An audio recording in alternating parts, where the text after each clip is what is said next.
tags and attributes. As we know that HTML is a markup language, it uses tags to mark up the content of the web pages. These tags also have their attributes. Let us learn more about tags and attributes. Tags. Tags are the basic building blocks of a web page.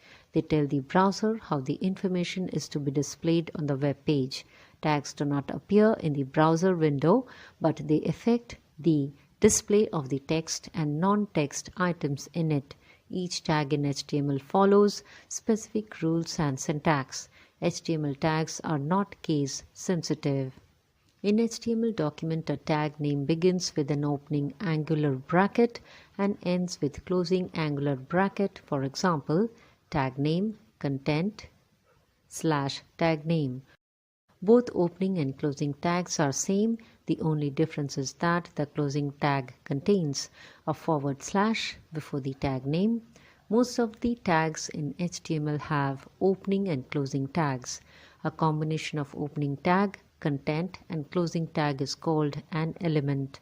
The HTML tags can be categorized as container tags. The tags that have both opening and closing tags are called container tags. For example, b/b, head/head. Empty tags. Empty tags contain only opening tag. They do not have closing tag. These tags do not enclose any data. For example, br, hr, etc.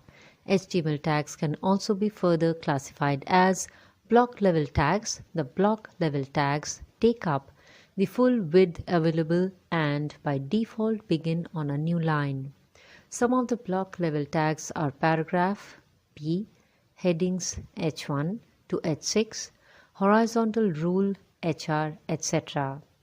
Text level tags. The text level tags are used to mark up parts of the text. These tags do not start with a new line. Some of the text level tags are bold, b, superscript, sup, italic, I, subscript, sub, etc. Nesting of tags.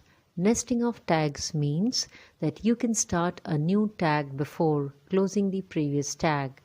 The only point to remember is that tags are nested on LIFO principle, that is, last in first out.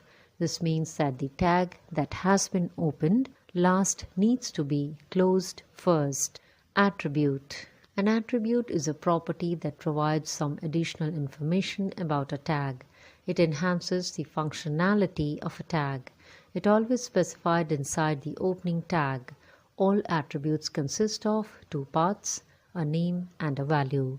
The name is the property that you want to set. The value is what you want for the respective property.